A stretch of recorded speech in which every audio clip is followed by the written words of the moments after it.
The envelope sat on the corner of the kitchen table like a grenade with the pin already pulled.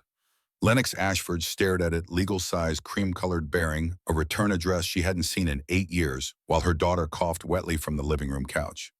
The digital clock on the microwave blinked 11:47 p.m., and the stack of overdue bills spread across the table told a story Lennox had memorized by heart. Rent past due by 12 days, daycare tuition 2 months behind electricity, scheduled for disconnection at 8 a.m. tomorrow, unless she could magic $180 out of thin air. She had $127.43 in her checking account. The envelope might as well have been radioactive. Briar coughed again, harder this time, and Lennox pushed away from the table. 6 years old and burning with fever, her daughter had been asking for a doctor since this afternoon. Lennox had given her children's Tylenol and cool washcloths and whispered promises that meant nothing when you couldn't afford a copay at urgent care. The guilt sat heavy in her chest, familiar as an old scar. The apartment smelled like instant ramen, and the mildew that crept along the bathroom tiles, no matter how much bleach Lennox scrubbed into the grout. 2 rooms in a complex that catered to people who had nowhere else to go, where the parking lot lights flickered and died every third night, and the neighbors screamed at each other through walls thin as cardboard. Lennox had lived in worse. 7 foster homes in 6 years had taught her that rock bottom had sub-basements, and those had basements of their own. She knelt beside the couch and pressed her palm to Briar's forehead. Still hot. Too hot. The little girl's eyes fluttered open, glassy with fever. "Mommy, it hurts. I know, baby. The Tylenol will help soon." Briar's fingers found the worn edge of Lennox's sleeve, the same nervous habit Lennox herself had developed at 11 years old, when the state trooper had shown up at her classroom door to tell her that her parents' car had gone off a mountain road in a snowstorm, and she needed to come with him. Please, right now. She gripped her teacher's sleeve exactly like this, and the teacher had gently pulled away because teachers weren't allowed to hug students anymore, liability, and all that. And Lennox had learned the first hard lesson about being alone: no one was coming to save you. The phone vibrated against the kitchen table. Unknown number. Wyoming area code. Lennox let it ring twice more before answering, her voice flat with exhaustion she couldn't hide. "Hello?" The man on the other end had a voice like gravel smoothed by river water, formal and careful in a way that immediately put Lennox on guard. "Miss Ashford, this is Augustus Brennan. I'm an attorney in Silver Creek, Wyoming. I apologize for calling so late, but I've been trying to reach you for 3 days. Lennox's free hand found the edge of the table, steadying herself against whatever was coming next. Late-night calls from lawyers never brought good news. "I don't have any business in Wyoming." A pause long enough that Lennox could hear traffic in the background of his call. "I'm calling regarding the estate of Cordelia Blackwood, your grandmother. I'm very sorry to inform you that Mrs. Blackwood passed away 3 months ago."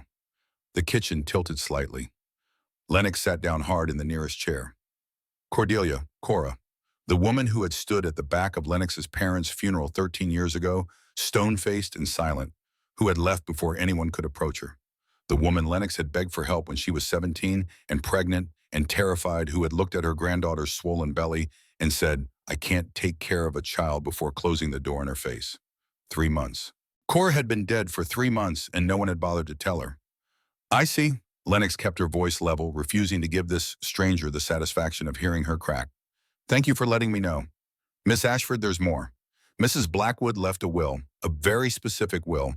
She's left you her entire estate, Blackwood Ranch, 800 acres in Silver Creek, and a trust fund of $50,000. The property is valued at approximately $3 million. The words didn't make sense.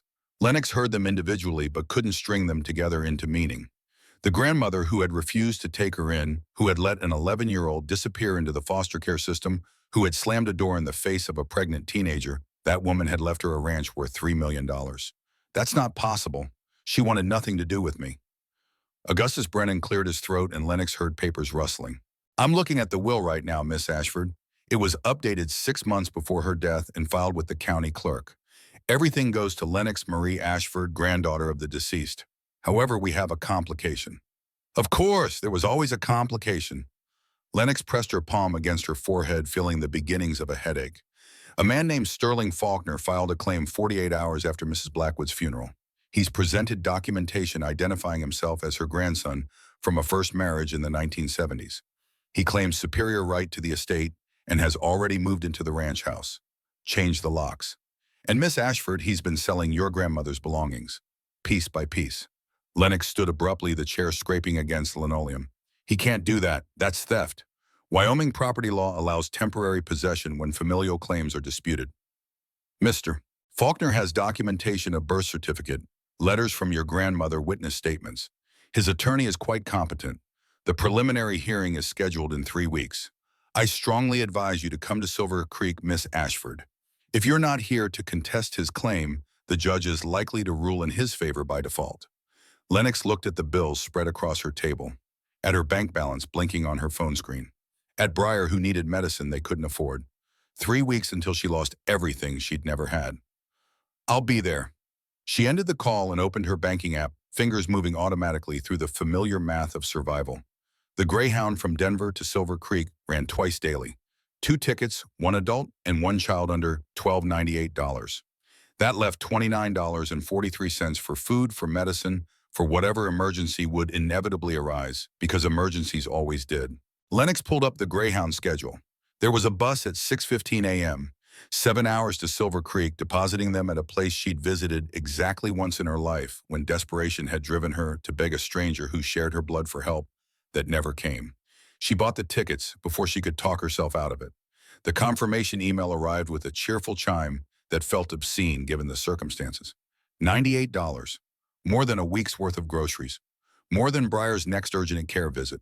More than the electricity bill that would plunge them into darkness tomorrow. But maybe a ticket to something that looked like salvation.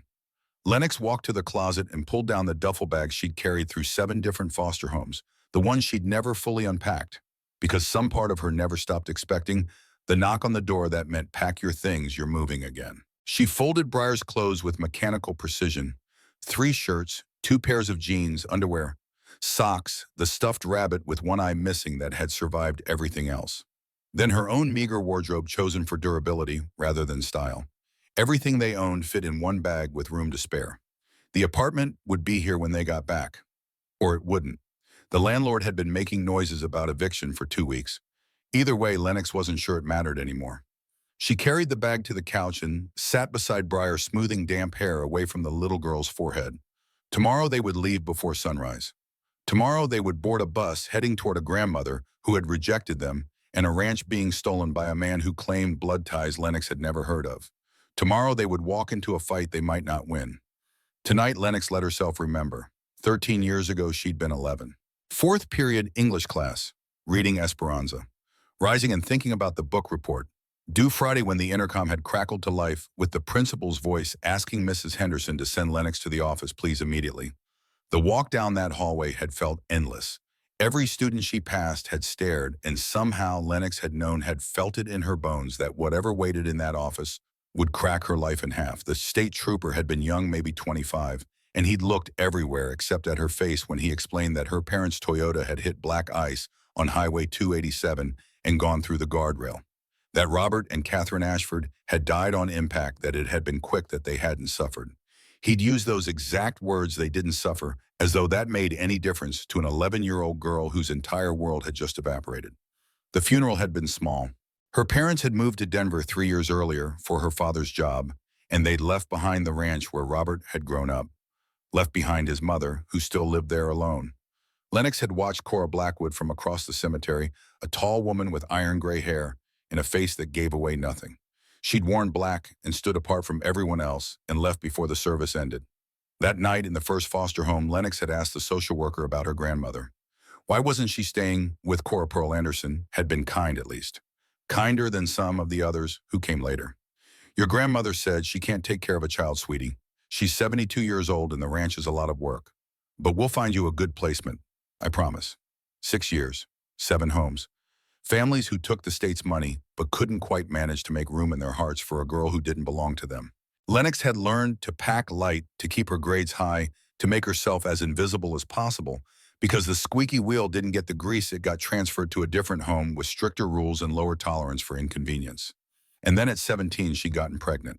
The boy's name had been Tyler, college freshman, confident and charming, until the pregnancy test came back positive, at which point he'd become a ghost. Lennox had stared at those 2 pink lines and felt the future she'd been building collapse. No college, no escape, just a baby she had no idea how to care for, in a foster home that would kick her out the second she turned 18. She'd taken the bus to Silver Creek in October, 7 months pregnant and desperate. The ranch had looked smaller than she'd imagined, the house weathered and lonely against the vast Wyoming sky. She'd stood at the gate for 10 minutes before finding the courage to press the doorbell. Cora had opened the door and looked at Lennox with the same expression she'd worn at the funeral, blank, unreachable, carved from stone. Lennox's rehearsed speech had died in her throat, replaced by something rawer and more honest. "Please, I have nowhere else to go." Cora's eyes had dropped to Lennox's swollen belly, lingered there for a long moment, then returned to her face. "I can't take care of a child. I told the state that 6 years ago, and my answer hasn't changed. You need to leave." The door had closed with a soft click that somehow felt louder than a slam. Lennox had stood there for another 5 minutes, waiting for it to open again, waiting for Cora to change her mind, the way people did in movies when faced with a desperate granddaughter on their doorstep. But the door had stayed closed, and eventually Lennox had walked back to the bus stop and returned to Denver and given birth to Briar 3 months later in a hospital room with no family present, just a nurse who held her hand and said, "You're doing great, honey," in the same cheerful voice she probably used with every laboring mother who came through alone. Now that same grandmother was dead, and Lennox was supposed to believe she'd left everything to the granddaughter she'd rejected twice. The Greyhound station smelled like diesel and desperation, familiar enough that Lennox felt something in her chest unclench slightly. At least here she knew the rules. Keep your head down, watch your bag, don't make eye contact with the tweakers muttering to themselves near the vending machines. Briar pressed against her side, one small hand clutching the stuffed rabbit while the other gripped Lennox's jacket. The bus was half empty, which meant they could claim a row to themselves near the back.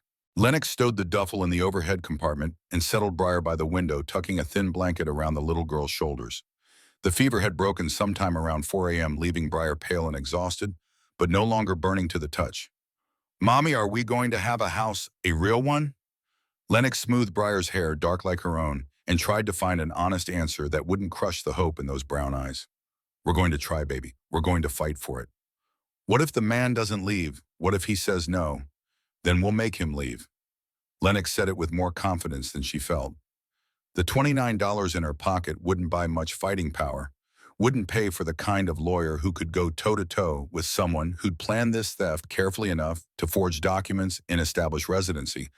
But Briar was 6 and still believed her mother could fix anything, and Lennox wasn't ready to take that away from her. The bus pulled out of the station as dawn broke over Denver, painting the sky in shades of pink and gold that felt like a mockery. Beautiful mornings were for people with futures. Lennox watched the city fall away through the grimy window and tried not to calculate how many bridges she was burning by leaving. The daycare would charge her a dropout fee. The landlord would keep her security deposit and probably auction off anything she'd left in the apartment. Her 2 part-time job, data entry at night, stocking shelves at a grocery store on weekends, would both be gone by the time she got back. If she got back. The landscape shifted from urban sprawl to high plains as the bus climbed into Wyoming. Briar fell asleep against Lennox's shoulder, and Lennox let herself drift in the strange liminal space of long-distance travel, neither here nor there, suspended between the life she was leaving and the fight waiting ahead. Her phone buzzed. Text from Pearl Anderson, the social worker who'd followed Lennox's case even after she'd aged out of the system. "Heard you're heading to Wyoming. Be careful. Call me if you need anything." Lennox typed back a quick thanks and pocketed the phone. Pearl had been the only one who'd bent rules for her, who'd kept her and her case file together through 7 placements when most workers would have let it disperse across the system. The only one who'd signed off on Lennox leaving Denver 3 weeks before a court date because she understood that sometimes survival meant taking desperate chances.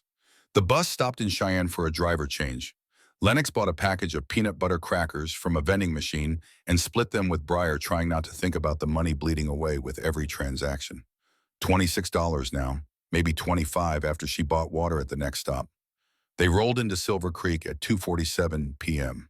The station was barely more than a bench and a faded schedule board, and when the bus pulled away, it left Lennox and Briar standing on a dusty sidewalk in a town that looked like it had been frozen in 1985.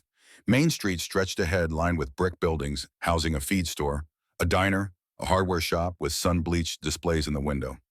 A courthouse sat at the far end, all limestone and American flags, in the weight of decisions that would determine whether Lennox walked out of here with a future or just more nothing.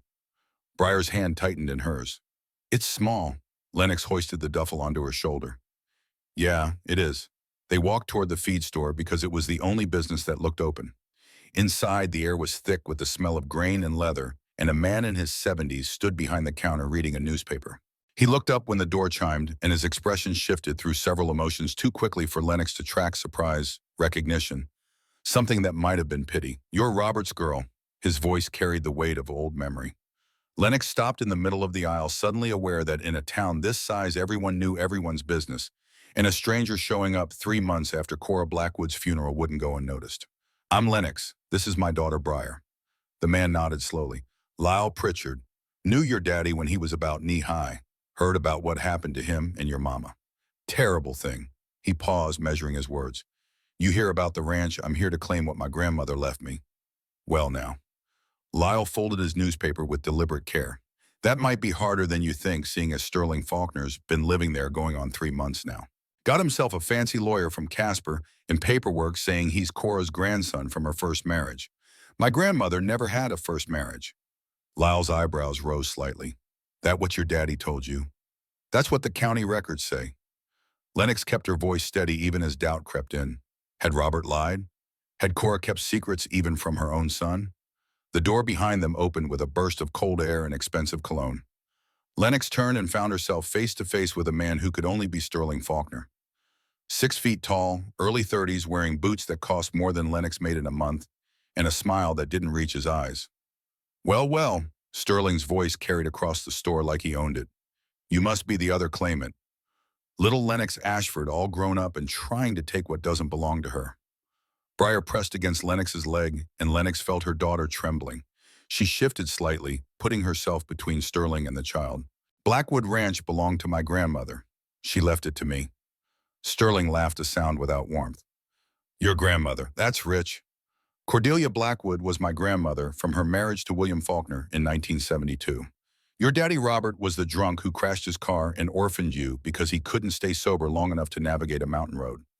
Cora told me all about him, said he was the biggest disappointment of her life, said she'd rather leave the ranch to a stranger than watch him drink it into the ground." The words hit like physical blows, each one designed to wound. Lennox forced herself to breathe, to think, to not give Sterling the satisfaction of seeing her break. "My father wasn't a drunk." No. Sterling stepped closer and Lennox caught the scent of whiskey under the cologne. "Then why did he plow into a tree doing 60 in a snowstorm? Why did Cora refuse to take you in afterward?" She knew what Robert was. And she knew his daughter would be just the same, trash dragging the family name through the mud. Sterling's eyes dropped to Briar, cold and appraising. "Kid looks about 6. Let me guess. No ring on your finger, no father in the picture. Bet Cora loved hearing about that. Her trashy granddaughter knocked up by some deadbeat, popping out a bastard and trying to make it her problem." Lennox's hand moved before her brain caught up, but she stopped herself before making contact. Hitting Sterling in front of witnesses would only hurt her case. Instead, she forced her voice into something approximating calm. "You need to step back. Right now, or what you'll call your lawyer." "Oh wait, you don't have one. You don't have money for rent in whatever slum you crawled out of, let alone a legal team that can match Anderson and Cole. You're playing a game you can't win, sweetheart. I've got possession, I've got documentation, and I've got Cora's attorney on retainer. In 3 weeks, Judge Morning Star is going to laugh you out of that courtroom, and you'll go back to Denver with nothing but the clothes on your back and that little mistake you made." A woman's voice cut through the tension like a knife. "That's enough, Sterling. Don't you have somewhere else to be?" Lennox turned to find a woman in her 60s standing by the seed display, work-roughened hands clenched into fists, silver hair pulled back in a braid, sun-weathered face set in lines of pure fury. She stared at Sterling with the kind of anger that came from deep personal history. Sterling's smile widened. "Opal Devereaux, still bitter about losing your family's ranch to a man smarter than your daddy. Some people never learn to let go of the past. Get out." The woman's voice stayed level, but something in her posture suggested she was 3 seconds from making him leave the hard way. "This is Lyle's store, and he doesn't want your business." Lyle behind the counter nodded slowly. "Think it's time you moved along, Sterling." Sterling held up his hands in mock surrender. "Fine, fine. I was just welcoming our guest to town, letting her know how things stand." He turned back to Lennox, his expression shifting to something that might have been sympathy if it hadn't been so obviously fake. 3 weeks, Miss Ashford. Enjoy Silver Creek while you can. After the hearing, you'll have no reason to stay." He left, and the silence he left behind felt fragile, ready to shatter at the slightest touch. Lennox realized she was shaking, adrenaline and rage making her hands tremble. Briar was crying silently, tears running down her cheeks, and Lennox knelt to pull her daughter into a fierce hug. "I'm sorry, baby. I'm so sorry he said those things. He's wrong. He's wrong about all of it." The woman Opal crossed to them with surprising gentleness. "You're Lennox. I'd recognize Robert's eyes anywhere." She held out a hand, calloused but steady. "Opal Devereaux. I worked for your grandmother for 40 years. She talked about you constantly, worried about you every single day." Lennox took the offered hand, suspicious of kindness from strangers but too tired to refuse it. "She never called, never wrote, never even tried to see me after my parents died." Opal's expression softened into something complicated, grief and guilt and old regrets. "I know, and she regretted it every day of her life. But fear makes people do terrible things, and Cora was afraid." "Afraid of what?" "Of helping her own granddaughter. Come with me." Opal glanced at Briar, then back to Lennox. "Both of you, you need food and rest, and I need to tell you some things about Sterling Faulkner that you're not going to want to hear standing in Lyle's feed store." Lennox hesitated, but Briar's stomach chose that moment to growl loudly, and the decision made itself. She followed Opal out to a pickup truck that had seen better decades and climbed into the cab, settling Briar between them. The drive took 15 minutes on roads that turned from asphalt to gravel, passing ranches with weathered fences and horses that watched them with mild curiosity. Opal's place was a single-wide trailer on 10 acres of scrubland, surrounded by the kind of careful order that spoke to someone making the most of limited resources. Inside smelled like coffee and wood smoke, walls lined with photographs that told a story of better times. A younger Opal, a man who must have been her husband, a ranch that dwarfed anything Lennox had seen so far. Opal put a kettle on and pulled out bread and cheese, assembling sandwiches with the efficiency of long practice. She set one in front of Briar with a gentle smile that made the little girl relax slightly, then poured hot chocolate into a mug decorated with faded horses. Lennox waited until Briar was eating to ask the question burning in her throat. "Sterling said my dad was a drunk. Is that true?" Opal was quiet for a long moment, choosing her words carefully. "Your father had problems, started drinking in high school, got worse in college. There was a fight with your grandmother in 1995, a bad one. Robert left and didn't come back for years. When he did, he'd cleaned up his act. Met your mother, got sober, stayed that way. The accident wasn't about alcohol, Lennox. The roads were bad that night. It was just terrible luck. Then why didn't Cora take me in? If she knew he'd got it better, if she cared like you said, why did she leave me in foster care for 6 years? Because she was terrified of Hollis Grimshaw." The name meant nothing to Lennox. She shook her head, waiting for Opal to continue. Opal pulled an old photograph from a drawer and set it on the table. Black and white edges worn from handling. A younger Cora stood next to a man with cold eyes and a possessive hand on her shoulder. The back of the photo bore Cora's handwriting, Hollis Grimshaw, 1993. "Never trust this man." Lennox stared at the photograph, at the man's expression, at the way Cora leaned slightly away from his touch, even as she smiled for the camera. "Who is he 20 years ago?" "Hollis Grimshaw showed up at my family's ranch claiming to be an irrigation consultant. Said he could improve our water system, asked for a $30,000 deposit." Opal's voice had gone flat, reciting facts too painful to embellish. 2 months later, he vanished. The land deed had been forged with my father's signature. By the time we figured out what happened, Hollis was gone, and we couldn't make the bank payments. We lost 500 acres. My father had a heart attack 6 months later and died thinking he'd failed us. Lennox felt ice forming in her stomach. "And Sterling works for Hollis. I'd bet everything I have left on it." Opal met Lennox's eyes across the table. "Your grandmother knew Hollis was dangerous. She refused to marry him in 1993, and he spent the next 30 years circling back waiting for another chance. When Robert borrowed money from him during the drought of 2010, Cora must have known Hollis would use it as leverage. When Robert died a year later, it wasn't an accident." The words came out before Lennox could stop them, but saying them aloud made them feel inevitable, like a truth that had been waiting to be discovered. "Hollis killed my father. I can't prove it, but your grandmother believed it, and she spent the last 13 years trying to protect you by keeping you as far away from the ranch as possible. She thought if you never came here, Hollis would have no reason to hurt you. So she left me in foster care. Left me to get pregnant at 17 and raise a kid alone in poverty because she thought that was safer than bringing me home." Lennox heard the bitterness in her own voice and didn't care enough to soften it. Great protection. Opal reached across the table but didn't quite touch Lennox's hand. She made a choice. Maybe the wrong one, But she made it out of love, even if it didn't look like it from where you were standing. Love. Lennox tasted the word and found it wanting. Love didn't slam doors in the faces of desperate pregnant teenagers. Love didn't let children disappear into a broken system. Love wasn't worth much if it only manifested after you were dead. But sitting here with $24 left and nowhere to go, arguing about Cora's motivations felt pointless. Lennox needed practical help, not philosophical debates about whether abandonment could be justified by fear. Can you tell me how to fight? Sterling Opal smiled, and it was sharp enough to cut. I can do better than that. I can introduce you to the man who's been waiting 13 years to help you take your grandmother's ranch back from the wolves trying to steal it. She picked up her phone and dialed, putting it on speaker. The voice that answered was rough-edged and military-precise Devereaux. This had better be good. It is. She's here, Jet, Robert's daughter, ready to fight. A pause, then. Well, it's about damn time. Tell her to be at my place in an hour. We've got work to do.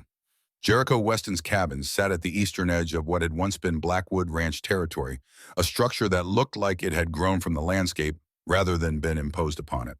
Weathered logs darkened by decades of Wyoming weather, a stone chimney releasing thin smoke into the late afternoon sky, a porch that sagged on one end but held firm where it mattered. Lennox climbed out of Opal's truck with Briar pressed against her side, taking in the man who emerged to meet them. 65, maybe older, with a crew cut gone silver, and eyes that assessed her with the careful attention of someone trained to identify threats. Military bearing in every line of his posture, from the way he stood to the precise economy of his movements. He looked at Lennox for a long moment before his gaze dropped to Briar, and something in his expression shifted, grief maybe, or recognition of something he'd lost. You've got your father's build. The words came out rougher than they probably should have, like he hadn't used his voice much lately. Robert was tall and skinny as a fence post when he was your age. Grew into it eventually. Lennox bristled at the casual familiarity, at this stranger claiming knowledge of her father when she barely remembered him herself.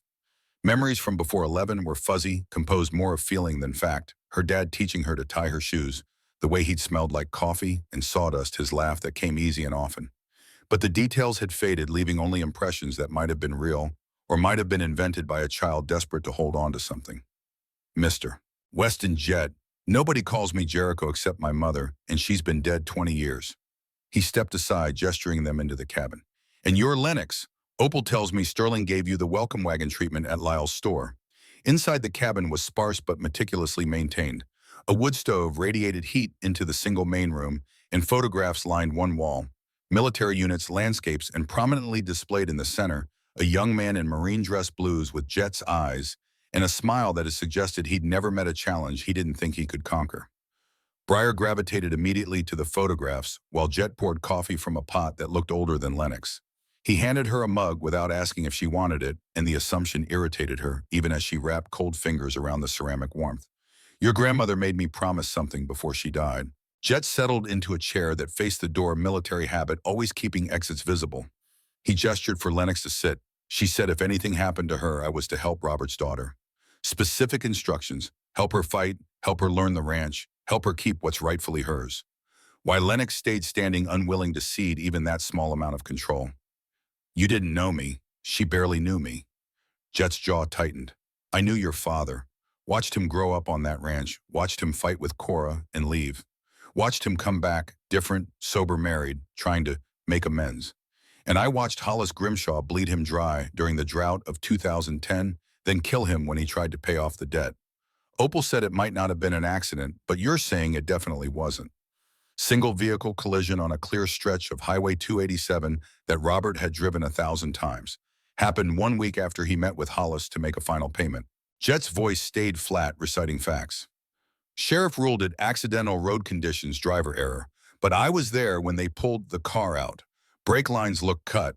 I told the sheriff. He told me I was seeing things that weren't there because I wanted someone to blame for losing a friend. Did you keep evidence? Jet shook his head. Small town politics. Sheriff and Hollis went fishing together. Some investigations don't happen because the people in charge don't want them to. Lennox felt fury building in her chest, hot and sharp. So my father was murdered and no one did anything. No one could prove anything. There's a difference, Richtemann. Jet stood and crossed to a filing cabinet, pulling out a thick folder. But Cora kept records. Every interaction with Hollis going back to 1993. Every dollar Robert borrowed, every payment he made. She documented everything because she knew someday it would matter. He dropped the folder on the table between them. Inside, Lennox found photocopied bank statements, handwritten logs, and Cora's precise script, photographs with dates and locations noted on the back. A paper trail that painted a picture of obsession, Hollis circling the ranch for 30 years, patient and predatory, waiting for his moment. One photograph made Lennox stop. Cora and a younger Robert standing in front of the ranch house, probably taken in the early 90s based on their clothes. But someone had drawn a circle around Cora in red marker, and in the margin Cora had written, "He's watching, always watching." Sterling Faulkner is Hollis's newest tool. Jet tapped the folder, same playbook Hollis used on Opal's family. Forged documents establish legitimacy, move fast before anyone can mount a proper defense. But this time, we have something Opal didn't time to prepare, and Cora's documentation.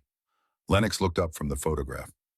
Augustus Brennan said the hearing is in 3 weeks. That's not much time. It's enough if you're willing to learn. Jet's expression hardened into something that looked like challenge. Sterling's going to attack your credibility. Young single mother, no connection to the ranching community, no knowledge of how to run an operation this size. The judge will ask what you know about Blackwood Ranch, and if you can't answer, she'll rule in favor of the candidate who looks like he belongs here. I've never worked a ranch in my life. I don't know anything about cattle or land management, then I'll teach you, starting tomorrow. 3 weeks to cram in enough knowledge that you can stand in that courtroom and prove you're Robert Blackwood's daughter in more than just name.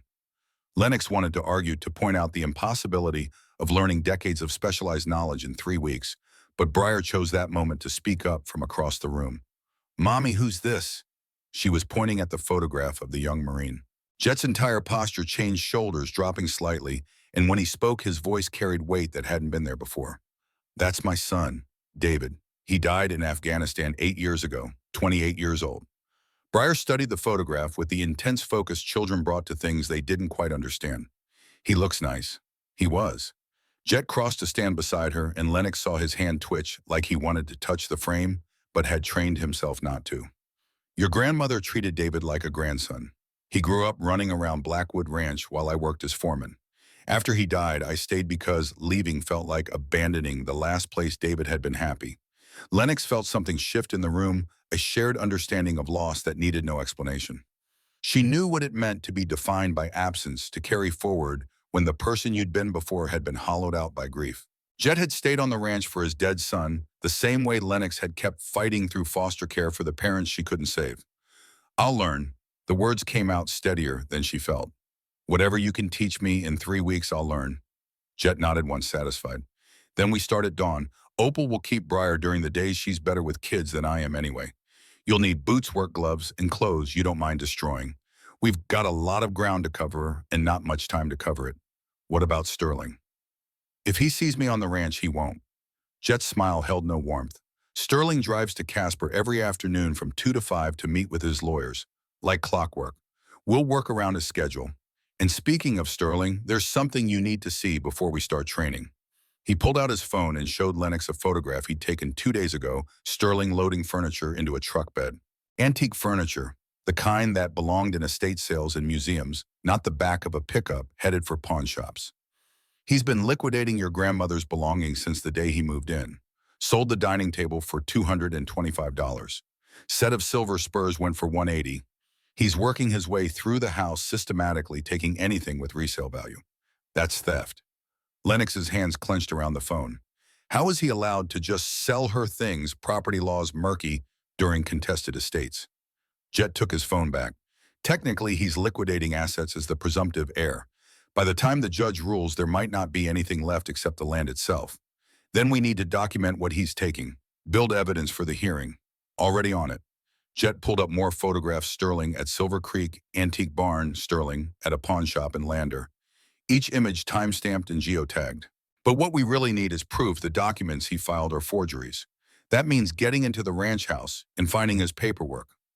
Breaking and entering." Lennox said it flatly, knowing where this was heading.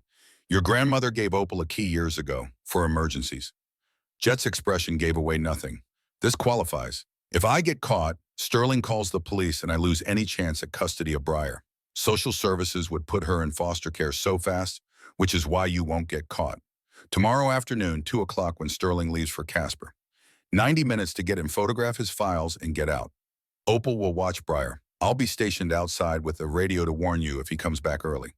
Lennox thought about the stack of bills on her kitchen table in Denver, about the $24 left in her pocket, about Briar sleeping on strangers' couches because her mother couldn't afford anything better.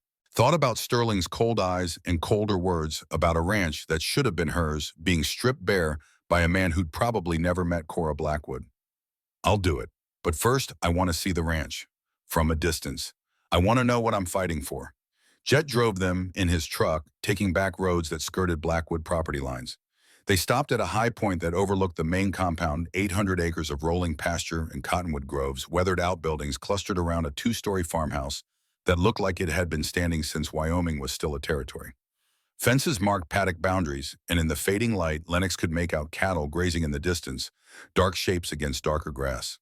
Briar pressed her face to the window, breath fogging the glass.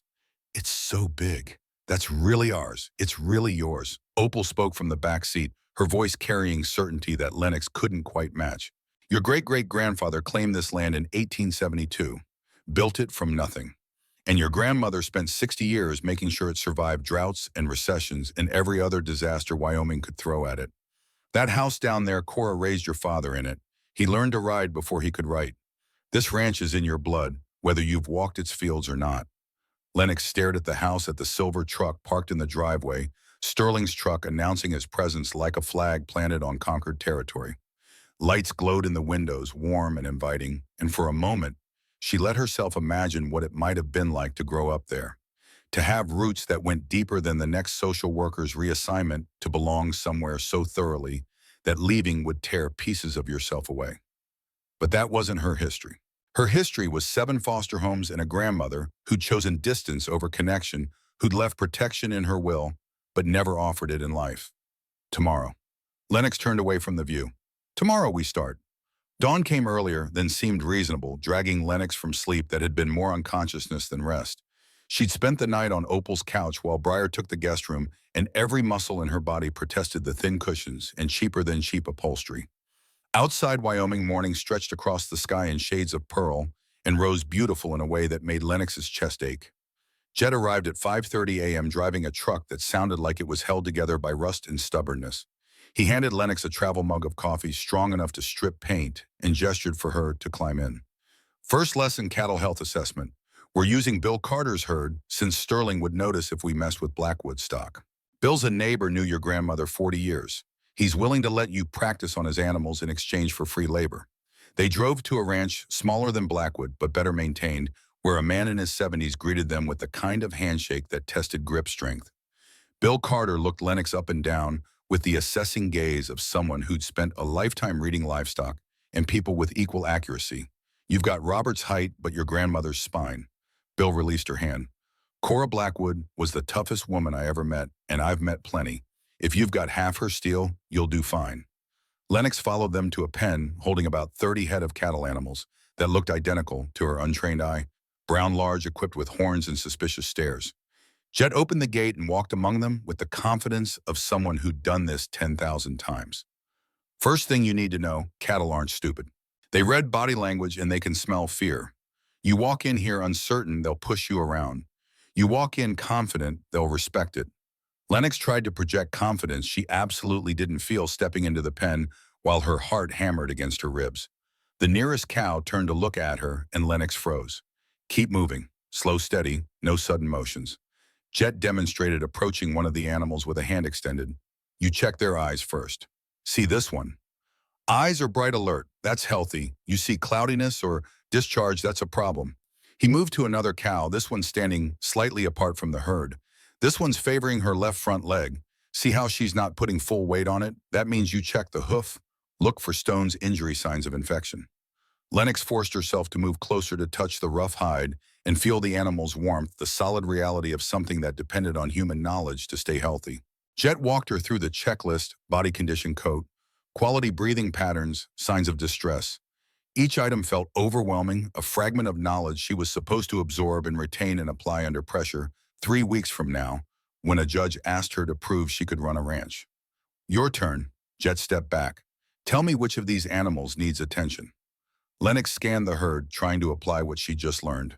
That one near the fence was breathing hard, flanks heaving more than the others. Another stood with its head lowered, not grazing like its companions. A third had matted fur along its hindquarters. She pointed them out, explaining her reasoning in halting sentences that betrayed her uncertainty. Jet listened without interruption, then nodded. 2 out of 3. Not bad for day one. The one with matted fur just rolled in mud yesterday, Bill can confirm. But the other two are right. Respiratory issue on the first one, possible parasite load on the second. You're learning to see. They worked until noon. Lennox is back screaming and her hands developing blisters despite the gloves Jet had provided. She learned to read body language in animals that couldn't speak to identify subtle signs of illness or injury, to move through a herd without causing panic. By the time Jet called a break, Lennox was sweating despite the cool morning air, and her thighs were shaking from muscle fatigue. Lunch was sandwiches eaten in the truck cab while Jet laid out the afternoon plan. 2 o'clock Sterling leaves for Casper. 2:15 we move on the ranch house. You'll have 90 minutes maximum. Get in through the mudroom, find Sterling's office photograph, any documentation related to his claim. Focus on the birth certificate letters from Cora, anything that supports his story. What if the papers look legitimate? What if Cora really did have another child? She didn't. Jet's certainty was absolute. I worked that ranch for 20 years. Cora told me everything about her life, her marriage to Robert's father the years after he died, the loneliness of running a ranch alone. There was no first marriage, no lost child. Sterling's documents are fake, which means somewhere in that house is evidence of the forgery. And if I find it, photograph everything. We'll get it to Augustus Brennan, and he'll bring in a forensic handwriting expert. Once we prove forgery, Sterling's entire claim collapses. 155 found them parked behind the Cottonwood Grove, watching Sterling's silver truck pull out of the Blackwood driveway and head south toward Casper. Jet handed Lennox a radio and the old brass key Opal had provided. Channel 7. 1 beep means get ready to exit. 2 means abort immediately and run. Don't try to hide, don't try to talk your way out. Just get to the tree line and I'll pick you up. Lennox pocketed the radio and key, her mouth gone dry with adrenaline. The walk to the house felt endless despite being less than 400 yards. She approached from the back, using the barn for cover, until she reached the mudroom entrance. The key slid into the lock with a soft click that sounded deafening in the afternoon quiet.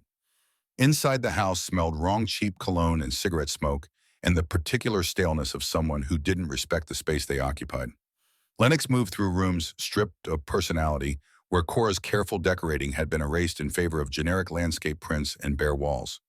The living room mantel stood empty, and Lennox remembered Jet mentioning that Cora had kept a collection of ceramic horses, their animals she'd gathered over 60 years of ranch life, now sold to strangers for pocket change.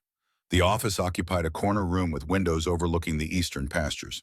Sterling's presence dominated the space, laptop open on the desk, papers scattered without organization, coffee mugs forming rings on surfaces Cora had probably maintained with meticulous care.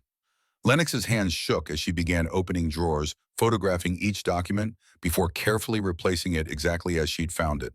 The birth certificate was in the third drawer, filed under Faulkner Claim in a manila folder. Sterling Faulkner, born 1989, son of Sarah Blackwood. Lennox photographed it from 3 angles, capturing the official seal and signature. But something about the document felt off. The paper too new, the ink too fresh for something supposedly issued 35 years ago. Behind the birth certificate, letters, dozens of them, all allegedly from Cora to Sterling, each one expressing regret over lost years and joy at reconnecting with a grandson she'd never known. The handwriting looked right. Lennox had seen enough of Cora's script in the root cellar journals to recognize the style. But the words felt wrong, stilted and formal, in a way that didn't match the terse, practical woman who'd written cattle health reports and weather observations for 3 decades. Lennox photographed every page, her phone filling with images that might mean the difference between winning and losing. She was reaching for another drawer when her eye caught something at the back of the folder, a smaller envelope unsealed containing a handwritten draft on yellow legal paper. The words made her blood freeze. Hollis, move fast. Once I'm executor, we liquidate everything. Use the story, long lost grandson, family reconciliation, dying woman's wish. The single mother with her bastard kid won't see it coming. Ranch worth $3 million, split 60-40 after sale. Clean up any loose ends. Lennox photographed the draft from every angle, her hands steadier now despite the rage building in her chest. Here was proof, explicit, undeniable proof, that Sterling and Hollis were working together, that the entire claim was a coordinated theft. She photographed the envelope. It had come in the folder label, everything that might help establish authenticity. The radio crackled once. Jet's warning. Lennox shoved the folder back into the drawer, double-checking that everything sat exactly as she'd found it. She moved toward the mudroom, adrenaline sharpening every sense. Outside, an engine growled close, too close. Sterling's truck coming up the driveway 2 hours early. The radio crackled twice. Abort. Lennox ran, out the mudroom, across the yard, into the cottonwood grove where shadows could hide her. Behind her, Sterling's truck door slammed, and his voice carried across the distance. Someone's been in the house. She didn't stop running until she reached Jet's truck, parked a quarter-mile away on a service road. Threw herself into the passenger seat as Jet gunned the engine tires, spitting gravel as they accelerated away from Blackwood property. Did you get it? Jet's eyes stayed on the road, checking mirrors every 3 seconds. Lennox held up her phone, hands finally beginning to shake now that immediate danger had passed. Everything. Birth certificate, letters, and a draft note from Sterling to Hollis laying out their entire plan. Jet allowed himself a brief smile, sharp as a knife edge. Then we've got them. They drove to Augustus Brennan's office in town, a small practice operating out of a converted house on Main Street. The lawyer looked exactly like his voice, mid-40s, slightly rumpled, carrying the air of someone who'd chosen a small-town practice because he believed in helping people more than making money. He listened to Lennox's account without interruption, then held out his hand for her phone. May I? Lennox surrendered it, watching Augustus scroll through the images with the careful attention of someone trained to spot inconsistencies. He paused on the draft letter, reading it 3 times before looking up. This is significant, very significant, but we'll need to authenticate the handwriting, prove Sterling wrote it rather than claiming you forged it. I touched the papers. Lennox realized the mistake even as she said it. My fingerprints are going to be on everything, which we'll disclose to the judge along with the circumstances of how you obtained this evidence. Augustus leaned back in his chair, fingers steepled. Here's what's going to happen. I'll file a motion tomorrow requesting handwriting analysis on the letters allegedly from Cordelia to Sterling. We have samples of her authentic writing from ranch records, so an expert will be able to identify forgeries. The draft note to Hollis is trickier, since we need to prove Sterling wrote it, but we can subpoena his signature from other documents and build a comparison. What about the birth certificate, also subject to forensic analysis? If it's fake, and I believe it is, experts will find evidence of alteration or fabrication. Augustus forwarded the images to his computer and began organizing them into folders. The preliminary hearing is in 2.5 weeks. That's enough time to get expert analysis, but not enough to build a complete case. We're going to need you to testify about your knowledge of the ranch. I don't have any knowledge. That's the problem. Then you'd better acquire some quickly. Augustus's expression wasn't unkind, just realistic. Sterling's attorney will attack your credibility. Young, no ranching experience, barely knew your grandmother. The judge needs to believe you belong at Blackwood Ranch more than Sterling does, and right now the evidence skews in his favor. The next 12 days blurred into a relentless routine that left Lennox exhausted and aching, and more knowledgeable than she'd ever imagined possible. Jet drove her to Bill Carter's ranch before dawn, where she learned to assess cattle health with increasingly accurate speed. She could identify pink healthy gums versus pale anemic ones, could spot the subtle weight shift that indicated hoof problems, could read body language that signaled distress or illness, or simple annoyance at being handled by humans. On day 4, Jet taught her to rope, a skill that felt both ridiculous and essential. Lennox missed 31 throws before the loop finally settled around the practice post exactly as intended. Her shoulders screamed from the repetitive motion, and blisters had formed on top of earlier blisters despite the gloves. But when the rope caught something in her chest, loosened proof that she could learn this, that she wasn't as incompetent as Sterling's mocking words had suggested. You've got your father's hands. Jet coiled the rope with practiced efficiency. Robert won state championships 3 years running in high school. Natural talent combined with obsessive practice. Looks like it runs in the family. On day 7, they tackled water systems and irrigation, the practical engineering that kept 800 acres from becoming desert. Jet showed her the main well, the pump house, the network of pipes and valves that distributed water across the property. He explained water rights with the seriousness of someone discussing military strategy, because in Wyoming, water was more valuable than land. Your grandmother fought a 3-year legal battle in the 90s to protect Blackwood's water allocation. The state wanted to reduce allotments across the board, and Cora went to court with 70 years of usage documentation. She won because she understood the law better than the bureaucrats trying to change it. Lennox absorbed the information in fragments, scribbling notes in a spiral notebook that was rapidly filling with diagrams and terminology and desperate reminders. She learned that the eastern pasture flooded every spring due to drainage patterns established when glaciers retreated 10,000 years ago, and that cattle needed to be moved to higher ground by late March or risk losing calves to cold and mud. Learned that the barn had housed the same families of swallows for 4 decades, their annual return marking the true end of winter more reliably than any calendar. On day 9, Opal brought Briar to the ranch during Sterling's Casper hours. The little girl walked through empty rooms with wide eyes touching walls and door frames like she was memorizing them through her fingertips.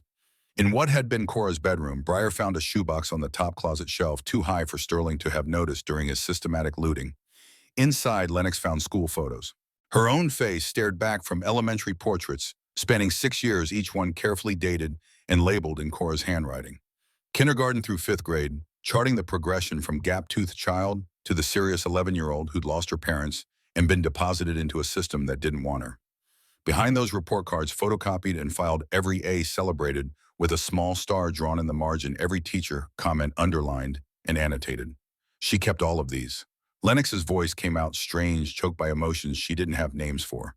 For 6 years, she never called, never visited, but she was tracking every report card. Opal stood in the doorway, her own eyes bright with unshed tears. She loved you. She was just too afraid and too proud to show it the way you needed. Love that comes with conditions isn't love. It's just another kind of abandonment. Maybe. Opal moved into the room, sitting on the edge of the bed that had been Cora's. But fear makes people cruel in ways they regret forever. Your grandmother chose wrong. She knew it, and it ate at her every day until she died. Doesn't make it right, doesn't erase the harm. But it wasn't because she didn't care. Lennox wanted to throw the shoebox across the room to reject the notion that Cora's distant observations constituted care when Lennox had spent 6 years longing for anyone to actually see her. But Briar was watching, and Lennox had learned long ago not to let her daughter witness the full depth of her anger at a world that had failed them both. The preliminary hearing loomed 3 days away when Augustus called with news that made Lennox's hands go numb. The handwriting expert had analyzed the letters allegedly from Cora to Sterling. All 14 were forgeries created by someone skilled enough to mimic Cora's handwriting style, but unable to perfectly match pressure patterns and letter formation. The birth certificate showed signs of digital manipulation fonts that didn't match 1989 state records, security features that hadn't been implemented until 2003. That's good, right? We can prove he's lying. We can prove the documents are fake. Augustus sounded tired. But Sterling's attorney is arguing that someone else created them without Sterling's knowledge, that he's an innocent victim of Hollis Grimshaw's fraud. They're positioning Sterling as another of Hollis's marks rather than his accomplice. But the draft letter proves they're working together. Does it? Sterling claims he never wrote it, that you forged it to frame him. His attorney has already filed a motion to exclude it as evidence, arguing it was obtained illegally and could have been fabricated. I have the original. It was in his desk drawer, which you accessed through a legal entry. The judge might allow it, might not. We're in legally murky territory. Augustus paused. What we need is testimony from someone who can connect Sterling directly to Hollis, prove they've been working together. Right now, it's your word against his, and he's got the advantage of possession. What about Opal? She can testify about what Hollis did to her family 20 years ago. Character evidence, useful but not conclusive. We need something that directly links current events, proof that Sterling and Hollis communicated, planned this together, coordinated the fraud. Lennox thought about the draft letter, about Sterling's casual confidence when he'd confronted her at the feed store, about the way he'd mentioned Hollis by name in the ranch house when he'd thought he was alone. Somewhere there was evidence, a connection she was missing, because she didn't know enough about how men like Sterling and Hollis operated. That night, unable to sleep, Lennox sat at Opal's kitchen table reviewing her photographs from the ranch house. She'd taken hundreds of images, most of them focusing on the forged documents. But she'd also photographed the office itself, the mess of papers on Sterling's desk, the coffee-stained calendar, the receipts and invoices scattered across every surface. One receipt caught her attention. Storage unit rental in Casper, paid monthly, started 3 months ago, right after Cora's funeral. The unit number was visible, B247. Lennox showed it to Jet the next morning. He studied the image with the intensity of someone analyzing enemy positions. Smart. Sterling's keeping the valuable items he hasn't sold yet somewhere off property. Probably everything he stripped from the house. If we can prove what he took, we can demonstrate systematic asset liquidation with intent to defraud. Can we get into the storage unit? Not legally. Jet handed back her phone. But if someone happened to report suspicious activity at that unit and the police investigated, they might discover stolen property. Anonymous tips are hard to trace. That's clever. Jet's expression gave nothing away. Sometimes the law needs a little help finding the truth. 2 days before the hearing, Bill Carter invited Lennox and Breyer to dinner at his ranch. The meal was simple pot roast and vegetables, homemade bread that Breyer attacked with 6-year-old enthusiasm. Afterward, Bill pulled out albums of photographs spanning 40 years of Silver Creek ranching community events. Your grandmother at the county fair 1987. He tapped one image showing a younger Cora standing beside a prize-winning bull. She took grand champion 3 years running. Meanest woman I ever saw in a negotiating room, but she'd give you the shirt off her back if you needed it. He flipped pages pointing out Robert as a teenager, lean and serious, holding roping trophies and 4-H ribbons. Your daddy was talented but troubled. Started drinking young, got worse in his 20s. The fight with Cora in 1995 was bad enough that he left Silver Creek and swore he'd never come back. But he did come back. Lennox traced her finger over one photograph showing Robert and Catherine young and in love standing in front of a Denver apartment building. He did. Cleaned himself up, married your mother, stayed sober. Cora never fully forgave herself for the things she said during that fight, and Robert never fully forgave her for doubting he could change. When you were born, they were trying to rebuild bridges. Then the accident happened, and Cora lost her chance. Breyer had fallen asleep on the couch, exhausted by the day. Lennox covered her with a blanket and accepted the whiskey Bill poured, knowing she needed something stronger than coffee for what came next. Tomorrow, I'm going to stand in front of a judge and try to prove I deserve a ranch I've never worked. That I have more right to it than a man who's been living there for 3 months who looks like he belongs there. Do you believe you deserve it? Bill's question was gentle but pointed. I believe my grandmother left it to me. I believe Sterling is a thief and Hollis Grimshaw has been circling this property for 30 years, waiting to steal it. I believe Breyer deserves better than what I've been able to give her. Lennox drained the whiskey, welcoming the burn. Whether I deserve it, I guess we'll find out. The courthouse appeared $2,000 for a town of 2,500, all limestone and columns, and the weight of decisions that shape lives. Lennox wore the only professional outfit she owned, thrift store slacks, and a blouse that had been nice before too many washes faded the color. Augustus met her on the steps, briefcase in hand, an expression carefully neutral. Judge Patricia Morningstar is fair but exacting. She'll ask direct questions and expect direct answers. Don't elaborate unless asked. Don't let Sterling's attorney rattle you. Inside the courtroom smelled like old wood and older secrets. Sterling sat at the defendant's table looking expensive and confident, his attorney a sharp-faced woman who radiated the kind of competence that came from winning more than losing. They'd positioned themselves as the establishment, the legitimate claim, while Lennox was the outsider trying to disrupt proper order. Judge Morningstar entered, 60-something, silver hair, pulled-back reading glasses perched on her nose. Her eyes swept the courtroom with the assessment of someone who'd heard every lie and half-truth the legal system could produce. Augustus presented their case methodically. The forged birth certificate analyzed and debunked by certified handwriting experts. The fabricated letters proven fake through forensic examination. The timeline of Sterling's systematic asset liquidation documented through receipts and eyewitness accounts. Each piece of evidence built toward a conclusion that should have been obvious. Sterling Faulkner was a fraud. Then Augustus called Lennox to the stand. Miss Ashford, when did you last see your grandmother? The memory still hurt, even 13 years later. At my parents' funeral. I was 11. She stood at the back of the chapel but left before the service ended. I never saw her again. And you've had no contact with her since? None, until I received notice of her death in the inheritance 3 weeks ago. Augustus nodded, building the foundation. Tell me about your knowledge of Blackwood Ranch. Lennox took a breath, summoning every detail Jet had drilled into her consciousness. The main well is located in the eastern pasture, approximately 400 yards from the barn. The irrigation system uses a combination of flood and sprinkler methods depending on field topology. The western pasture floods every spring due to glacial drainage patterns requiring cattle to be moved to higher ground by late March. The barn houses swallow families that have returned every summer for 40 years. Same nests, same migration pattern, documented in ranch logs going back to 1985. She continued reciting facts about water rights and grazing rotation, and the specific quirks of Blackwood topography that wouldn't be found in any book. Each detail was something she'd learned in the past 2 weeks, knowledge absorbed through desperate intensity and Jet's relentless instruction.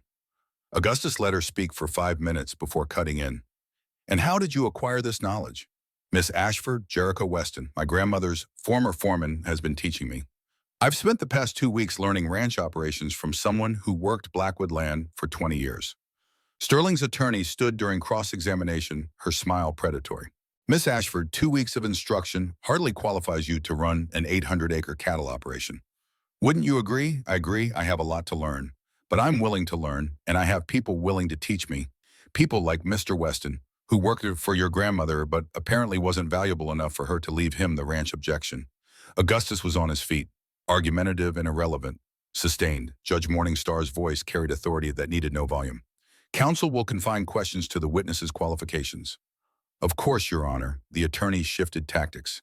Miss Ashford, you're 24 years old, correct? Yes. Single mother, correct? Yes. Currently unemployed, I left my jobs in Denver to come here and contest this claim. So you have no income, no savings, and no practical experience running a ranch. The attorney let that sit for a moment. How exactly do you plan to support yourself and your daughter while learning to operate an 800-acre property? The trust fund my grandmother left will provide initial support while I learn the business. The same trust fund you claim Sterling Faulkner has no right to. The attorney smiled. Seems convenient that your entire argument rests on documentation you obtained through a legal entry to Mr. Faulkner's residence. Augustus objected again, but the damage was done. The attorney had planted doubt-raised questions about Lennox's stability and intentions. When Lennox stepped down from the stand, she felt the case slipping through her fingers despite the evidence they presented. Sterling took the stand next, projecting wounded innocence with practiced ease. He claimed to have discovered his connection to Cora through genealogy research, to have reached out in the final months of her life and been welcomed as family. Described letters and phone calls that had never happened, visits that existed only in his imagination. He was smooth, confident, every answer designed to paint himself as the legitimate heir, wronged by an opportunistic stranger. Augustus cross-examined aggressively, focusing on inconsistencies in Sterling's timeline and the forensic proof of forgery. But Sterling had an answer for everything. He'd been deceived by Hollis, manipulated into believing false documents were real, was as much a victim as anyone. The hearing lasted 6 hours. When Judge Morningstar finally called a recess, Lennox felt hollowed out, scraped clean by the grinding machinery of legal process. Augustus found her in the hallway afterward, his expression carefully managed. It could have gone worse. Could it have gone better? Possibly. The forensic evidence is strong, but Sterling presented well and his attorney did a good job creating reasonable doubt about his intentions. Augustus straightened his tie, a nervous gesture. The judge will rule in 3 days. Until then, the best thing you can do is stay visible in Silver Creek. Keep working with Jet. Show the community you're serious about this. 3 days. Lennox leaned against the wall, exhaustion pulling at every muscle. What are our chances? Honestly, 50-50. Maybe 60-40 in our favor because of the forgery evidence. But it's close. Outside, Jet waited beside his truck with Briar, who ran to Lennox with the uncomplicated joy of a child who didn't understand that their entire future had just been argued over by strangers in suits. Lennox held her daughter close and watched Sterling emerge from the courthouse, flanked by his attorney and another man Lennox recognized from Opal's photograph, older, silver-haired, with eyes cold enough to freeze blood. Hollis Grimshaw stood on the courthouse steps and smiled at Lennox like they shared a secret. Like he'd been playing this game for 30 years and knew exactly how it would end. And Lennox realized with terrible clarity that the hearing had just been the opening move and Hollis was already planning his next attack. The phone call came at 2:47 a.m., dragging Lennox from nightmares about courtrooms and locked gates. Augustus Brennan's voice carried urgency that bypassed all professional distance. Sterling just posted bail. He was arrested 6 hours ago on fraud charges related to the forged documents, but someone put up $100,000 cash. He's out.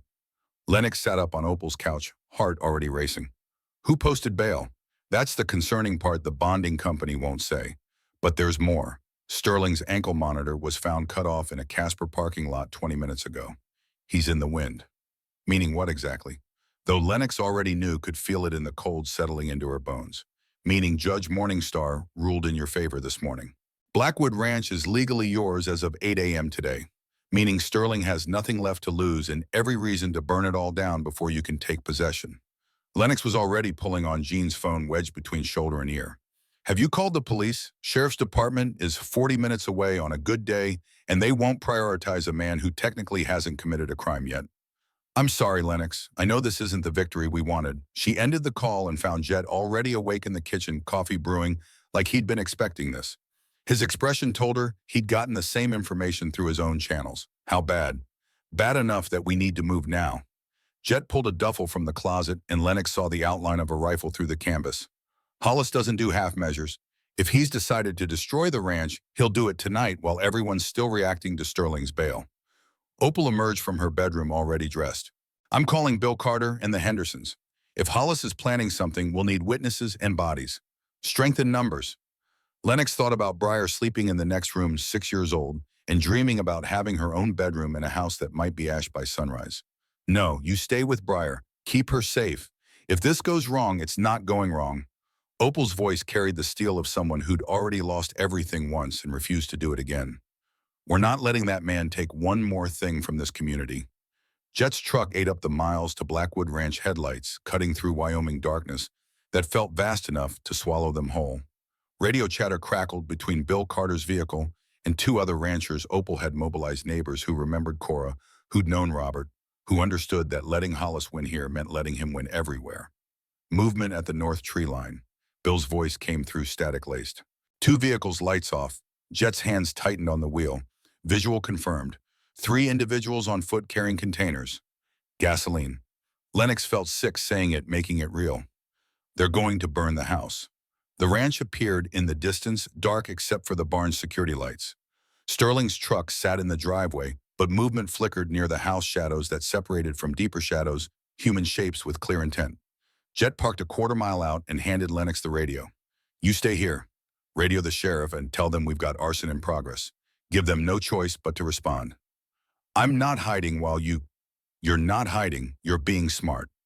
Jet's tone left no room for argument. Sterling sees you, he's got justification to claim you threatened him. He doesn't see you, this stays clean. Lennox watched Jet and Bill Carter move toward the ranch on foot, using terrain for cover, the way soldiers did. 2 other trucks positioned themselves to block the driveway exits. She radioed the sheriff's department, keeping her voice level while reporting arson in progress. Suspects on site need immediate response. The dispatcher's boredom evaporated into urgency. Units are en route. ETA 20 minutes. Do not engage suspects. 20 minutes. Enough time for Hollis to complete whatever destruction he'd planned, enough time for the house Cora had maintained for 60 years to become a memory photographed in insurance claims. Lennox couldn't stay in the truck. She moved on foot through the cottonwood grove, keeping low radio clutched in one hand. Ahead, voices carried on the night air, Sterling's smooth confidence, and another voice older and colder. Hollis Grimshaw stood in Cora's driveway like he owned it, directing Sterling and a third man Lennox didn't recognize. They'd positioned 5-gallon containers around the house perimeter, methodical in their preparations. Foundation first, then the porch. Structure's old enough, it'll go up fast. Hollis's voice carried the casual tone of someone discussing routine maintenance rather than arson. By the time the sheriff arrives, it'll be too far gone to save. Insurance will call it electrical old wiring, tragic but inevitable. Sterling hefted one container toward the front steps. What about the girl? She's probably already called the cops. Let her. Hollis's smile was audible even from a distance. By morning, she'll own 800 acres and a pile of ash. No house, no barn, no infrastructure. She'll sell to the first developer who makes an offer, and I'll make sure that developer is someone who owes me favors. The third man, large tattooed, moving with the efficiency of someone who'd done this before, paused. You said no witnesses. What if she's stupid enough to show up, then we make it look like she caused it? Hollis pulled something from his pocket that caught moonlight, a lighter expensive in chrome. Arson investigator finds accelerant on her clothes, finds her prints on a gas can. Suddenly, she's desperate single mother who burned down her inheritance for insurance money. Easy narrative to sell. Lennox's hands shook with rage, so pure it felt like electricity. These men were calmly planning not just to destroy her inheritance, but to frame her for it, to turn victory into prison time with the same casual malice they'd used to steal everything else. Headlights swept across the property, not police but Bill Carter's truck, positioning itself to block the driveway. Then another vehicle and another neighbors forming a perimeter that said, "We see you, we're here, this ends now." Hollis's posture shifted to something harder. Sterling, we've got company. Move faster. But the third man had spotted something else, Jet, approaching from the barn with a rifle held low but ready. He's armed. All of them are. Sterling's confidence cracked. This was supposed to be quick and clean. Plans change. Hollis's voice went flat. Pour the gas. We light it and go. Let them decide if they want to die, trying to save a structure That's already lost. The third man, Marcus Sterling, called him, upended his container, liquid splashing across Cora's porch in a stream that made Lennox's stomach clench. Sterling followed suit, dumping gasoline against the foundation, while Hollis produced a second lighter and passed it to Marcus. Jet's voice rang out across the distance. Set that fire and you won't make it to your vehicle. We've got 3 rifles trained on you and the sheriff's en route. Walk away now. Hollis turned toward the voice, and even in darkness, Lennox could see his expression calculation without conscience, a man weighing odds. We outnumber you, and by the time the sheriff arrives, this place will be burning too hot to stop. You really want to die for 800 acres that aren't even yours. They're hers. Jet gestured toward where Lennox stood in the tree line, visible now, because hiding felt like cowardice. Lennox Ashford, legal owner as of this morning. Judge Morningstar ruled in her favor.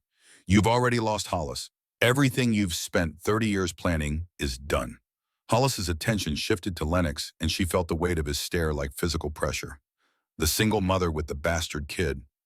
Robert's daughter. He took 3 steps toward her, ignoring the rifles. You look like your father. Same weak eyes, same stupid belief that right matters more than power. My father paid you every cent he owed. Lennox held her ground despite instinct screaming to run. And you killed him for it because the money was never what you wanted. Robert was a drunk who got himself killed, driving too fast on bad roads. Hollis's voice carried the practiced certainty of a lie told so many times it had calcified into personal truth.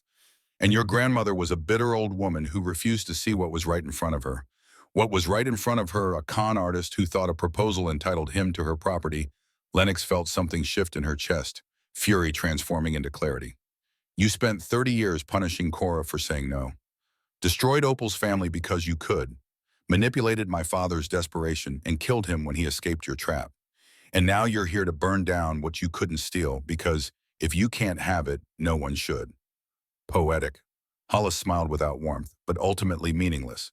The house burns tonight. You can watch or you can die trying to stop it.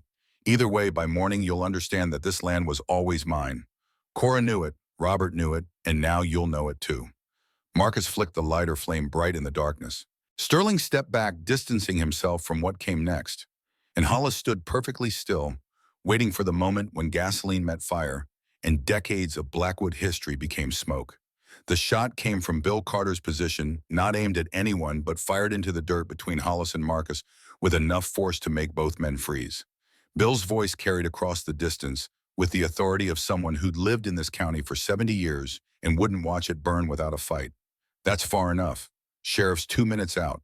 You light that fire, you'll burn for it in ways that have nothing to do with flames.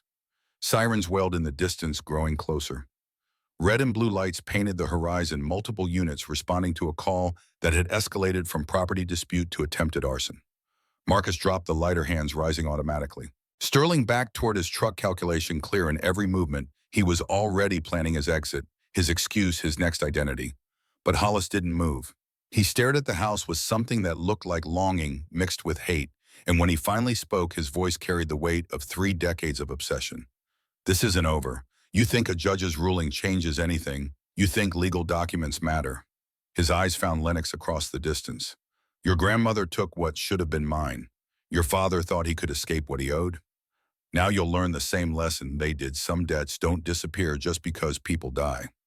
Sheriff's vehicles poured into the driveway doors, slamming as deputies moved to secure the scene. Hollis, Marcus, and Sterling were separated and handcuffed with the efficient brutality of law enforcement that had arrived expecting violence. The gasoline containers became evidence, photographed and cataloged, while deputies took statements from everyone present. Lennox stood with Jet and watched the man who'd haunted her family for 3 generations get loaded into a patrol car. Should have felt like victory. Should have felt like the end of something long and painful. Instead, it felt like the exhale before a scream she'd been holding since she was 11 years old, since the moment the state trooper had appeared in her classroom doorway and everything safe had evaporated. They found more than gasoline in Sterling's truck documents, evidence of the systematic theft he'd conducted over 3 months. Cora's ceramic horses wrapped in newspaper, the silver spurs Jet had mentioned, ranch logs, and photograph albums that documented a century of Blackwood history. Each item tagged as evidence in a criminal case that would keep Sterling and Hollis in prison long enough for their faces to become memories rather than nightmares. The sheriff, a woman named Rodriguez, who looked like she'd seen too much and trusted too little, approached Lennox with the careful neutrality of someone delivering news that could go either way. Judge Morningstar's ruling stands. The ranch is yours, Miss Ashford. We'll need you to come to the station tomorrow for a formal statement about tonight's events, but for now you're free to take possession of your property. Lennox looked at the house at gasoline stains dark against the porch boards and the smell of disaster narrowly averted. Thought about Sterling living here for 3 months, stripping away everything personal, turning Cora's home into a storage facility for stolen goods. Thought about Hollis standing in this driveway planning destruction with the casual efficiency of someone who'd destroyed so much already. I don't know if I can live here. The words came out before she could stop them, raw honesty that bypassed every filter. Not after knowing what almost happened. Not after seeing how much hate this place generated. Rodriguez's expression softened slightly. Can't say I blame you. But before you make any decisions, you should know we found something in Sterling's storage unit when we executed the warrant this afternoon. Letters. Dozens of them. Your grandmother wrote them to you over 6 years but never sent them. Why not? Lennox's voice cracked on the question. Don't know. Rodriguez pulled an evidence bag from her vehicle. Inside it, a shoebox identical to the one Lennox had found with her school photos. But she kept writing them, kept tracking your life, kept trying to find words that would explain why she'd made the choices she made. Thought you might want to read them before deciding if this place is worth keeping. Lennox took the box with hands that shook, feeling the weight of unopened envelopes and explanations that came 6 years too late. She didn't open it, couldn't not hear with witnesses and deputies, and the smell of gasoline sharp in the air. But she held it close and wondered if understanding would make the abandonment hurt less or just hurt differently. Dawn came slowly, painting the sky in shades that should have been beautiful but felt wrong, somehow too bright for how Lennox felt. She sat on Cora's porch, her porch now legally and irrevocably watching the sun transform Wyoming landscape from shadow to substance. Jet found her there an hour later, bringing coffee that she accepted without tasting. He settled onto the porch steps with the comfortable silence of someone who didn't need to fill every moment with words.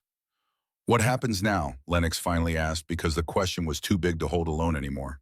Now you decide if you're a rancher or if you're someone who sells to the highest bidder and goes back to Denver with enough money to start over somewhere else. Jet sipped his coffee. No judgment either way. This life isn't for everyone, and God knows you've got reasons to want nothing to do with it. Do you think I can do it? Run a ranch this size with no experience and a 6-year-old daughter? I think you kept yourself and that little girl together when the system was designed to separate you. I think you learned more in 2 weeks than most people learn in 2 years, because failure wasn't an option. Jet's voice carried the certainty of someone who'd spent a lifetime evaluating people's capabilities under pressure. Whether you can do it isn't the question. Whether you want to is the only thing that matters. Lennox thought about Briar's face when she'd asked if they'd have a real house, about the years of shared rooms and temporary spaces, and the constant underlying fear that tomorrow might bring another move to somewhere worse. Thought about the shoebox of Cora's unsent letters and whether reading them would make her understand or just make her angrier. I need to know why. Why she wrote letters and didn't send them. Why she tracked my life but never participated in it. Why she left me everything after giving me nothing. Jet stood stretching joints that had absorbed too many years of physical labor. Then read the letters. And while you're reading, I'll start making calls. Ranch this size doesn't run itself, and the cattle don't care about your emotional crisis. They need feeding and water, and someone who knows what they're doing. You're staying even after everything. I made your grandmother a promise. I made myself a promise after David died that I wouldn't run from hard things just because they hurt. He met Lennox's eyes with unflinching honesty. This ranch is the last place my son was happy. I'm not abandoning it, and I'm not abandoning you. The letters numbered 64-1 for every 2 weeks Lennox had spent in foster care. Cora's handwriting evolved across the years, strong and certain, in the early entries, shakier toward the end as arthritis and age took their toll. Lennox read them in the living room that still smelled faintly of Sterling's cologne, with Briar napping upstairs in what would become her bedroom once they'd erased every trace of the theft that had occupied this space. The first letter was dated 2 weeks after her parents' funeral. Lennox is saying, I saw you at the service today. 11 years old and trying so hard not to cry, trying to be strong for people who were strangers to you. I wanted to approach you to take your hand and tell you that you'd be all right. But fear stopped me. Fear of failing you the way I failed your father. Fear that history repeats itself in families like ours, that my mistakes would become your inheritance. So I stood at the back and watched you grieve alone, and I've regretted it every moment since. Each subsequent letter tracked Lennox's progress through the system with the obsessive detail of someone whose guilt demanded documentation. Cora noted every school transfer, every placement change, every small triumph reported by social workers who probably never knew their updates were being preserved like religious text. When Lennox made honor roll despite switching schools 3 times in 1 year, Cora wrote, "You're stronger than your father, stronger than me. You survive what should break you, and you keep moving forward. I should tell you that. I should pick up the phone and tell you how proud I am. But then you'd ask why I'm not there, why pride from a distance is the best I can offer, and I don't have an answer that doesn't make me sound like the coward I am." The letters after Lennox got pregnant shifted in tone, carrying a desperation that hadn't been present before 17 and facing the same choice I faced at 19, keep a baby you're not ready for, or give it up and live with the guilt forever. I chose to keep Robert, and I loved him fiercely, but I also resented him for tying me to this ranch when I dreamed of escaping it. That resentment poisoned everything between us eventually. I don't want that for you and your child. I don't want to be the grandmother who teaches you that love and resentment can occupy the same heart until neither one means what it should. The final letter was dated 1 week before Cora's death, written in handwriting, so shaky it was barely legible. "Lennox, I'm leaving you the ranch because it's the only thing of value I have, and because you deserve better than what I gave you. I know this doesn't fix the years I should have been there. I know property can't replace presence, but maybe it can give you and your daughter the stability I was too afraid to provide while I was alive. Maybe you'll do better with it than I did. Maybe you'll fill it with life instead of ghosts. I hope you can forgive me, though I don't deserve it. I hope you can forgive your father who made terrible mistakes, but tried to fix them in the end. And I hope you can forgive yourself for whatever guilt you carry about surviving when they didn't. You were always meant to survive, Lennox. You were always meant to be stronger than all of us." Cora Lennox set the last letter down and realized she was crying tears she'd been holding since the phone call that had started all of this. Not tears of reconciliation or forgiveness, but tears of grief for all the years that could have been different if fear hadn't been stronger than love, if pride hadn't mattered more than connection. Opal found her like that an hour later, brought Briar, who'd woken from her nap, asking when they could go home. The little girl climbed into Lennox's lap and traced the tear tracks on her mother's face with gentle fingers. "Are you sad about the ranch, no baby? I'm sad about all the time we lost before we got here. But we're here now." Briar's logic was 6-year-old simple, cutting through complexity to the truth that mattered. "And we get to stay, right? This is our house now." Lennox looked around the room, still holding traces of Sterling's presence, but also holding echoes of Cora, of Robert, of a history that belonged to Briar whether she knew it or not. Looked at Opal standing in the doorway with hope and concern in equal measure. Looked through the window at 800 acres of Wyoming rangeland that demanded more than Lennox knew how to give, but might teach her if she was willing to learn. "Yeah, this is our house now. We get to stay." 3 years and 4 months after stepping off that Greyhound bus with $24 and a duffel bag, Lennox stood at the eastern ridge where she'd first seen Blackwood Ranch from a distance. Briar stood beside her, 9 years old now, and tall for her age, pointing out landmarks she'd memorized through years of exploring. That's where the old survey marker is, the one from 1872, when great-great-great-grandpa Josiah claimed the land. And over there's the best spot for finding fossils. And that grove of cottonwoods is where the deer come every evening. Lennox listened to her daughter catalog territory like it belonged to her in ways that went deeper than legal ownership. Briar had grown up knowing this land was hers, that her roots went deeper than memory, that she belonged somewhere so thoroughly that leaving would tear pieces away. The ranch sprawled below them, 75 head of cattle grazing peacefully fence lines, straight and strong from repairs Lennox had done with her own hands, smoke rising from the chimney of a house that had finally stopped feeling like Cora's and started feeling like home. "Do you think great-grandma Cora would be proud of us?" Briar asked it with the seriousness children brought to questions about people they'd never met but felt connected to anyway. Lennox thought about the letters, about Cora's desperate hope that Lennox would do better with this land than she had. Thought about the years of silence and the inheritance that had come with conditions, even if those conditions were unspoken, that Lennox would fight for, it would learn, it would fill it with life instead of ghosts. "Yeah, baby, I think she'd be proud." They walked down the hillside toward a house that had lights glowing in windows and chickens scratching in the yard, and a life that looked nothing like what Lennox had imagined when desperation had driven her to a place she'd never wanted to see again. Jet's truck sat in the driveway beside Opal's, both of them inside probably arguing about dinner preparations while pretending they weren't becoming the closest thing to family Lennox had known since her parents died. Cade would arrive around 6 bringing takeout from town because none of them felt like cooking after a long day. They'd eat together at the table Lennox had refinished herself, removing Sterling's coffee stains and restoring wood that had hosted Blackwood family dinners for 4 generations. They'd talk about the coming week's work, about Briar's school projects, about small, ordinary things that felt miraculous after years of instability. Later, after Briar had gone to bed and the adults lingered over coffee, Lennox would stand on the porch and look out at land that had demanded more than she thought she could give, but had given back more than she'd known to ask for. Not the life she'd planned, not the future she'd imagined, but a future nonetheless. One she'd fought for and earned and learned to build from nothing but stubbornness and other people's faith and the slow accumulation of competence through failure. The ranch would remember who stayed, Jet had told her once, who loved it enough to learn its rhythms and respect its demands. And standing here with Wyoming sunset painting the sky in impossible colors, Lennox understood that she was becoming part of that memory, that the Blackwood name would continue not through conquest or luck, but through the simple, stubborn courage of refusing to let go when letting go would have been easier. The land stretched behind them, 800 acres of legacy and responsibility of history, both beautiful and ugly of potential that would only be realized through decades of work she was just beginning to understand. Josiah Blackwood had claimed it with determination. Cora had defended it through loneliness and fear. Robert had tried to protect it and paid with his life. Now Lennox held it with hands made strong through labor and heart made fierce through survival. And she would pass it to Briar not as a burden, but as a gift, this place where you could stand on a ridge at sunset and see your entire world spread before you, where you belonged so completely that the land itself would remember your name.